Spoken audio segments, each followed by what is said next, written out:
में मंदी की आहट है। अमेरिका और चीन जैसे बड़े देशों की अर्थव्यवस्थाएं सुस्त पड़ रही हैं, लेकिन भारत तेजी से आगे बढ़ रहा है और इसकी पुष्टि खुद आरबीआई की मौद्रिक नीति समिति ने की है। तो क्या है भारत की असली ताकत और कैसे वैश्विक सुस्ती का हम पर नहीं पड़ेगा असर? जानिए आज की इस रिपोर्ट में पूरी कहानी। देखिए, आर्थिक महाशक्ति बनने की आरबीआई की मौद्रिक नीति समिति के सदस्य नागेश कुमार ने कहा है कि 2025-2026 में भारत की अर्थव्यवस्था 6.5% से भी ज्यादा की रफ्तार से बढ़ेगी। अब सोचिए, जब बाकी देश 2 से 3% की ग्रोथ के लिए जूझ रहे हैं, भारत का ये आंकड़ा कितना दमदार है।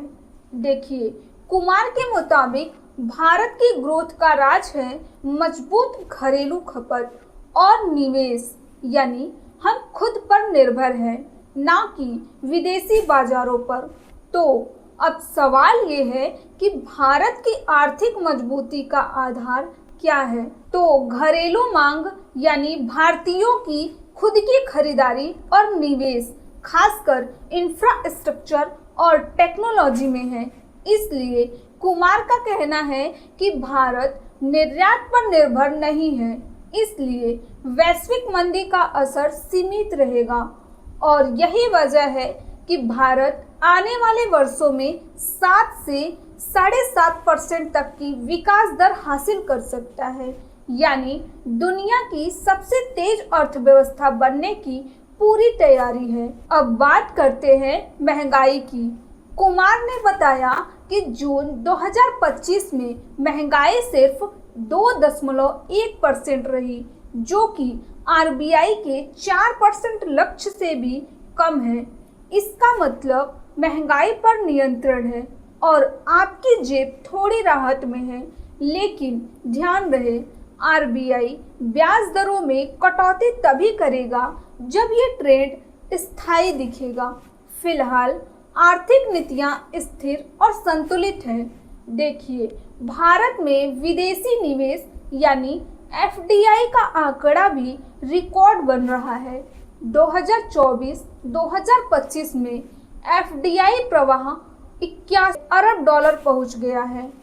हाँ, नेट एफडीआई थोड़ा घटा है क्योंकि भारतीय कंपनियां भी विदेश में निवेश कर रही हैं, लेकिन ये दिखाता है कि भारत एक वैश्विक आर्थिक खिलाड़ी बन चुका है। देखिए, दुनिया में एफडीआई घटा लेकिन भारत में बढ़ा, यानी निवेशकों का भरोसा बरकरार है। अब बात करते हैं भारत अमेरिका के संभावित व्यापार समझौते की। तो नागेश कुमार ने कहा कि ये डील अगर होती है तो भारत के लिए अमेरिकी बाजार तक पहुंच आसान हो जाएगी, खासकर टेक्सटाइल, मैन्युफैक्चरिंग और सर्विस सेक्टर में। हाँ, कृषि और डेयरी सेक्टर में कुछ सीमाएं हो सकती हैं, लेकिन कोटा बेस्ड डील से संतुलन बन सकता है। देखिए, ये समझौता भारत की अर्थव्यवस्था को और बूस्ट देगा। तो भारत की अर्थव्यवस्था आज ग्लोबल स्लोडाउन के दौर में भी मजबूत और तेज है। तो अब आप क्या मानते हैं कि भारत 2025 में दुनिया की सबसे तेज ग्रोथ वाली अर्थव्यवस्था बन सकती है? नीचे कमेंट में जरूर बताइए और अगर ये जानकारी उपयोगी लगी हो तो लाइक करें, शेयर करें और सब्सक्राइब करें हमारे चैनल को, जहां मिलती है बिजनेस की हर ब्रेकिंग अपडेट सबसे पहले।